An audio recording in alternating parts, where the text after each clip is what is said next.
우리가 문단속을 잘 하려는 이유가 뭡니까? 집을 비운 사이에 도둑이 들까 봐서죠. 사진 한 장 볼까요? 네, 어느 지방 경찰서에서 배포한 문단속 포스터입니다. 빈집털이 예방을 위해서 문단속을 확인하라 이런 내용이죠. 그렇습니다. 꼭 무슨 일은 집을 비웠을 때 일어나곤 하죠. 다윗한테 바로 그런 일이 일어납니다. 다윗이요, 전쟁에 참전하려고 성을 비웠습니다. 전투에 나가려고 성을 비웠죠. 그 사이에 다윗과 다윗을 따르는 남자들이 성을 비운 사이에 아말렉 족속이 쳐들어온 거죠. 성을 불사르고 모든 여인을 사로잡아 갑니다. 사무엘상 말씀 함께 읽습니다. 아말렉 사람들이 이미 네겝과 시글락을 침노하였는데 그들이 시글락을 쳐서 불사르고 거기에 있는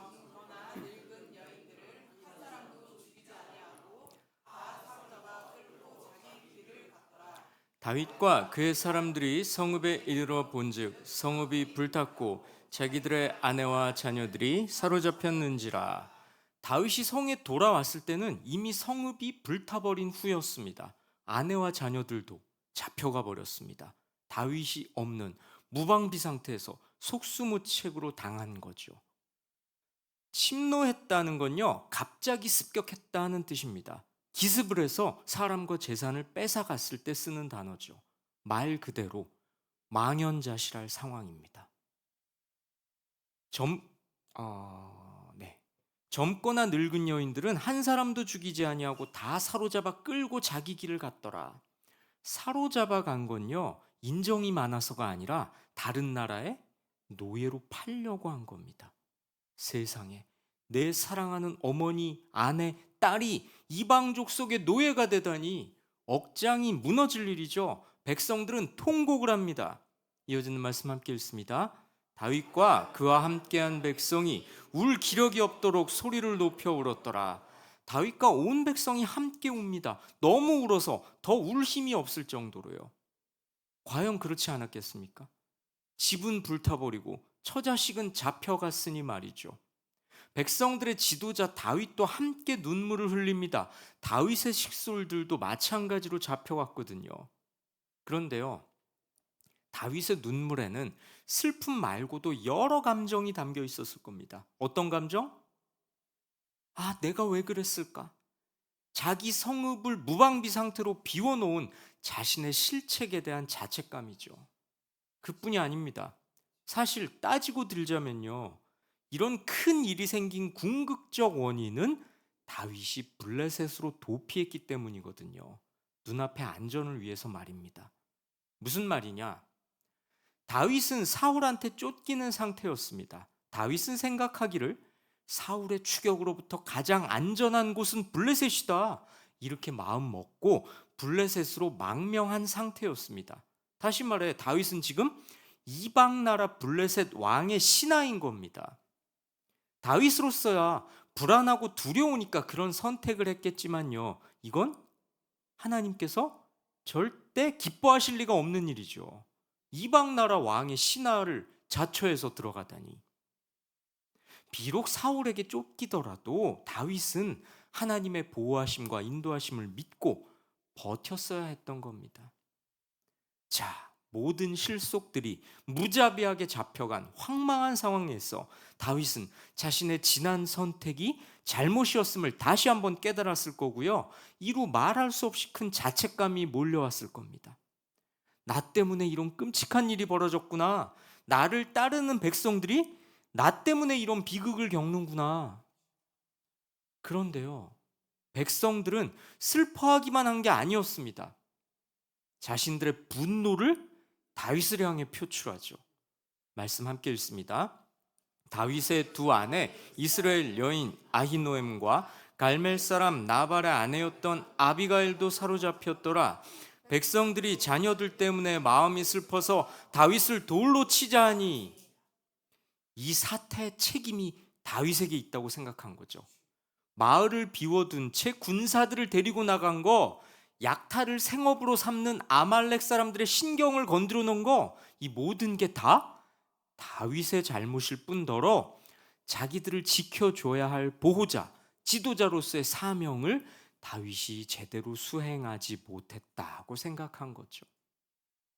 그런데요, 아내가 사로잡혀 간 건 다윗도 마찬가지였거든요.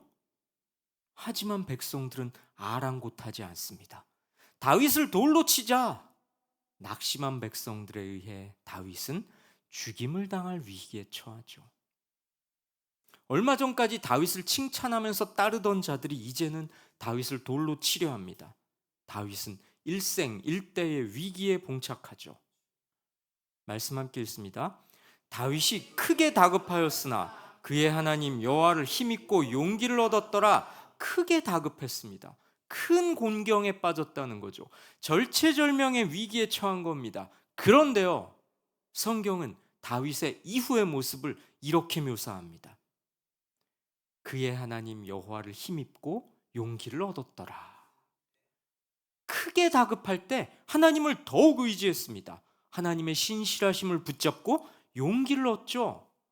그런데요, 그의 하나님 여호와, 성경은 이렇게 진술합니다.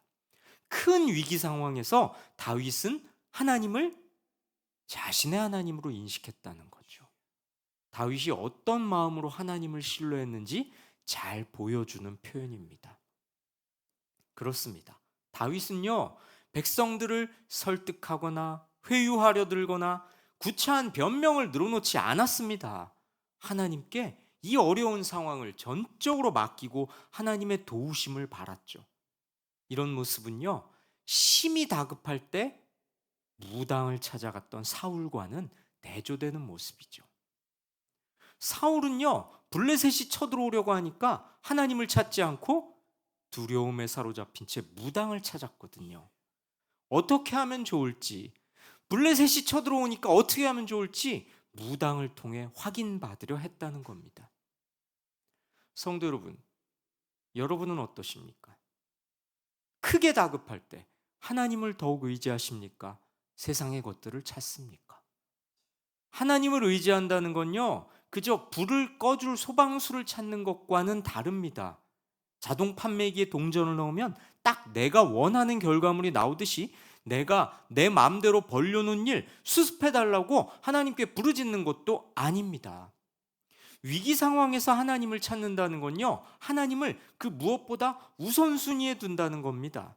하나님이 우리에게 원하시는 건요, 어렵고 힘들 때에도 하나님을 찾는 거지, 일이 잘 되고 내 기분 좋을 때야 누군들 신앙 좋은 모습 아니겠습니까? 그리고요, 더 중요한 건요, 위기 상황에서 하나님의 도우심을 확신하려면 내가 하나님 뜻대로 순종하는 자여야 한다는 겁니다. 내가 하나님 앞에 올바르고 하나님께서 기뻐하실 일을 하다가 곤경을 겪는다면 하나님의 도우심을 전적으로 확신할 수 있겠죠. 하지만 하나님이 원하시는 일이 아니라 내 욕망을 채우려 들다가 하나님과는 상관없는 내가 좋은 일을 하려다가 곤경을 만난다면 자연히 하나님의 눈을 피해 세상을 쫓으려 할 겁니다. 과연 그렇지 않겠습니까? 사울이 그러지 않았습니까? 어떻게 당신의 백성을 다스리라고 하나님이 위임하신 왕이 위기 상황이라고 무당을 찾아간단 말입니까? 성도 여러분, 여러분의 모습은 다윗에 가깝습니까? 사울에 가깝습니까? 나는 전보로 안 가는데 단지 무속인을 찾는 걸 말하는 건 아니겠죠.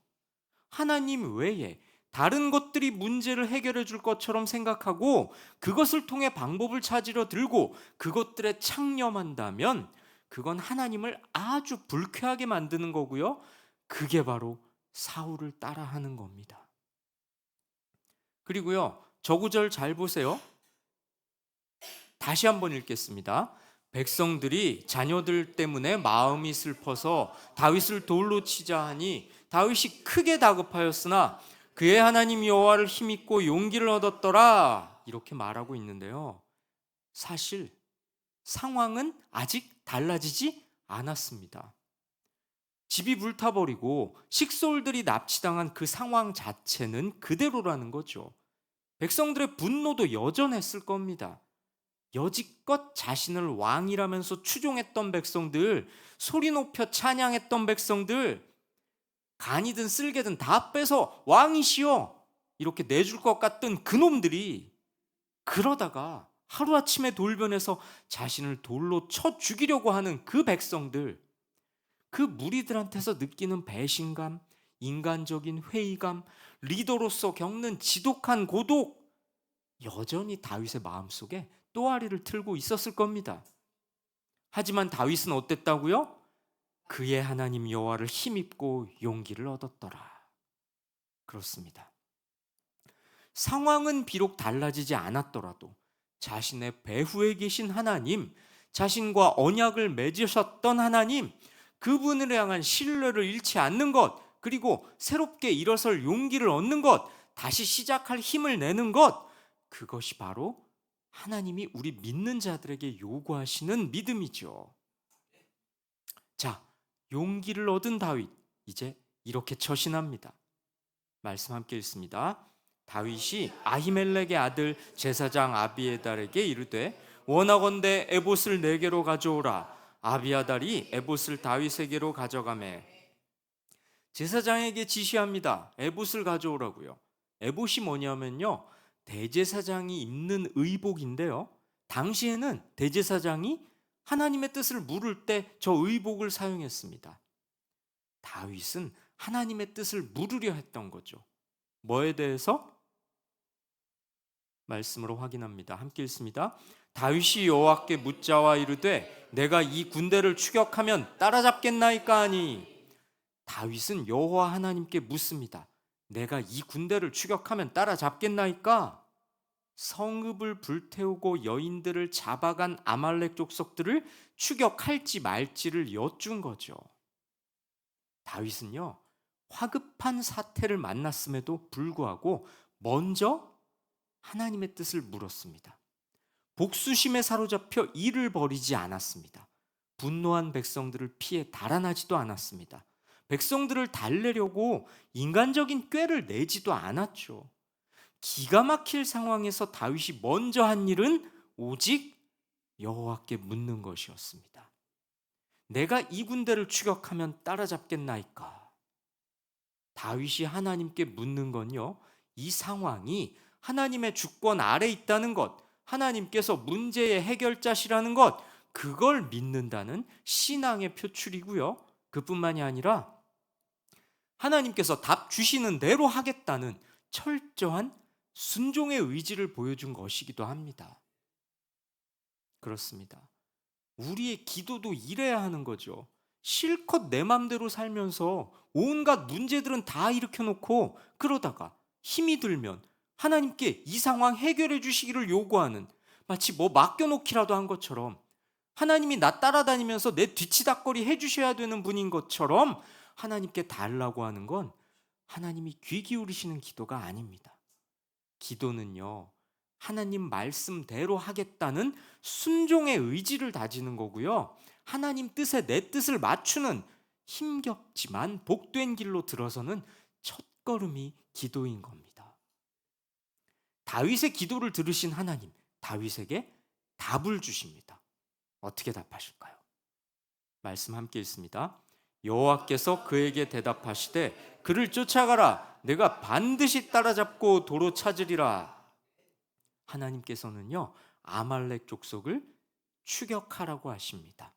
반드시 따라잡을 것이고 빼앗긴 사람들을 되찾아올 거라고 하시죠. 자, 여러분 저 구절 자세히 볼까요? 전체를 다시 한번 보겠습니다.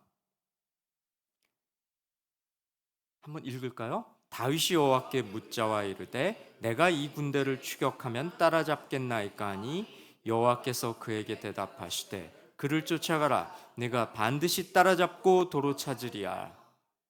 다윗은요, 따라잡겠나이까 이렇게 물었습니다.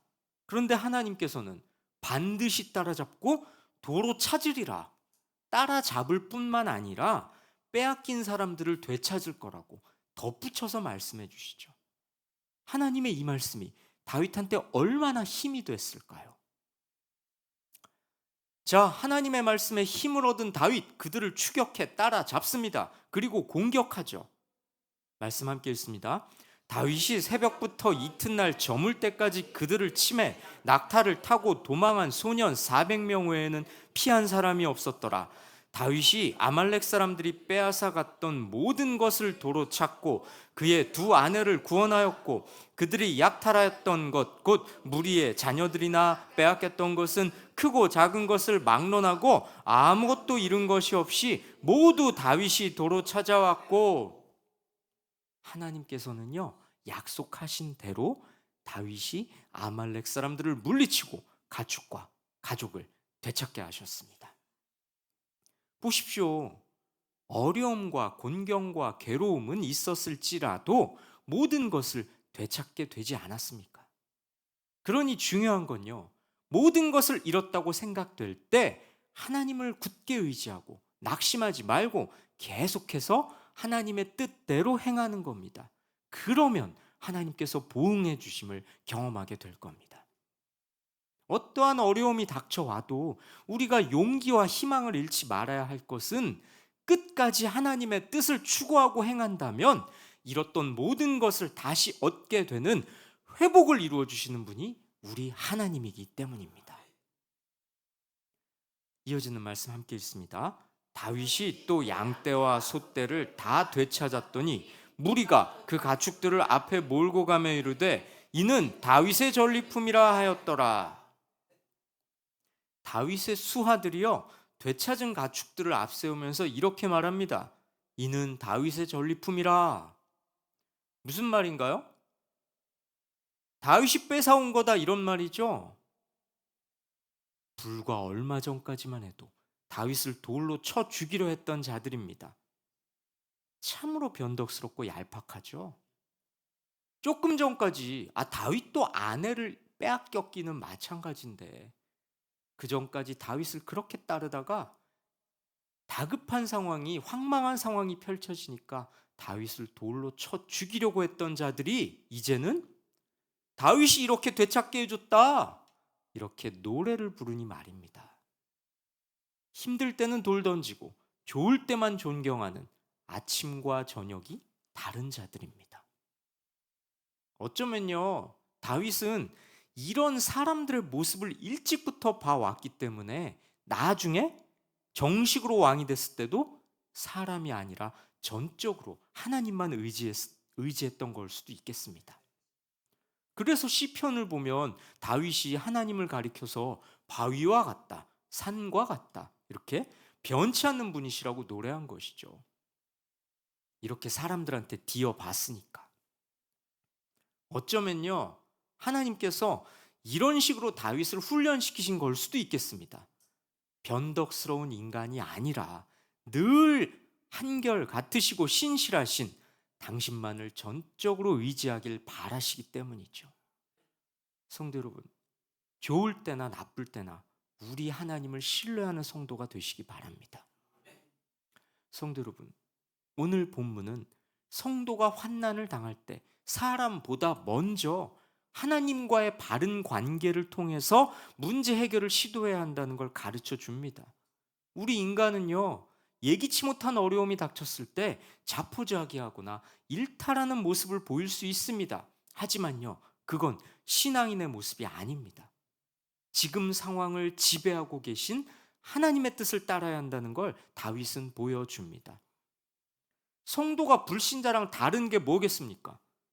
고난에 처했을 때 환경과 사람을 바라보지 않고 그 상황의 배후에 계신 하나님을 바라보는 거죠. 그렇지 않다면 성도랑 불신자랑 다른 게 뭐가 있겠습니까? 마찬가지 아니겠습니까? 매주 한 번씩 예배당 문턱을 드나드는 것, 여러분, 그것을 성도라고 할 수는 없는 겁니다. 그가 성도인지 아닌지는 위기 상황에서 드러나는 겁니다. 우리 하나님께서는 당신만을 소망하는 자에게 반드시 우리의 상상을 초월하는 힘과 위로를 제공하신다는 사실을 믿으시기 바랍니다. 오늘 말씀을 가슴에 새기시고 다윗처럼 하나님만 신뢰하고 하나님만 의지하면서 힘겨울 수도 있는 신앙인의 삶을 꿋꿋이 살아내시길 주님의 이름으로 권면하고 축원합니다. 우리 찬양하시고 기도하십시다.